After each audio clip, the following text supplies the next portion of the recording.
O Lucas nunca acreditou em fantasmas. Ele ria dos programas de casas mal assombradas na TV. Atividade paranormal era coisa de gente crédula, ele sempre dizia. Até que ele encontrou o apartamento. Era uma pechincha, um espaço enorme em um prédio antigo e charmoso. O proprietário parecia nervoso, quase desesperado para alugar. O Lucas, focado no preço, ignorou o aperto no peito. Ele assinou o contrato no mesmo dia. As primeiras semanas foram maravilhosas. O apartamento era tudo o que ele sempre quis. Ele sentia como se finalmente tivesse dado sorte na vida. Ele decorou tudo com entusiasmo, suas risadas ecoando pelos cômodos vazios. Mas assim que o sol se punha, um frio tomava conta do ar. O silêncio do apartamento, antes reconfortante, se tornava opressivo. Era como um suspiro preso, carregado de algo invisível.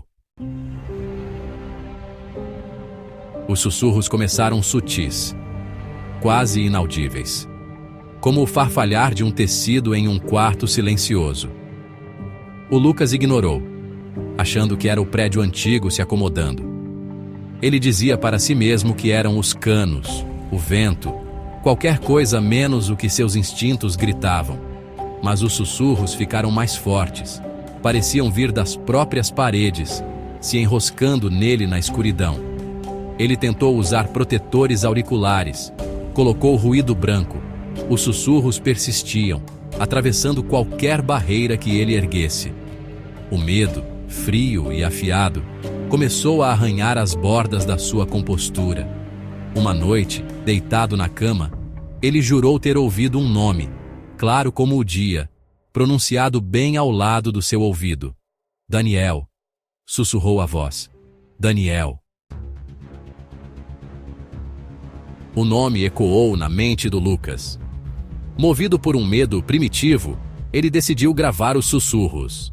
Ele deixou o celular no chão, o microfone virado para a parede de onde os sussurros pareciam mais fortes. Dormir naquela noite era um sonho distante. Cada rangido do assoalho lhe dava calafrios.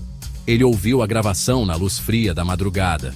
A estática era pontuada por sussurros, ininteligíveis e arrepiantes. Então, clara como um sino, a voz veio novamente. Daniel.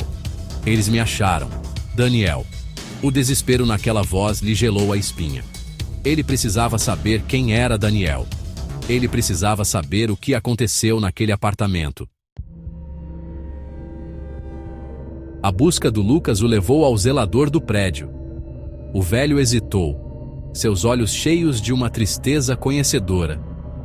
Ele finalmente revelou a história sombria do apartamento. Anos atrás, um jovem chamado Daniel viveu e morreu naquele mesmo apartamento.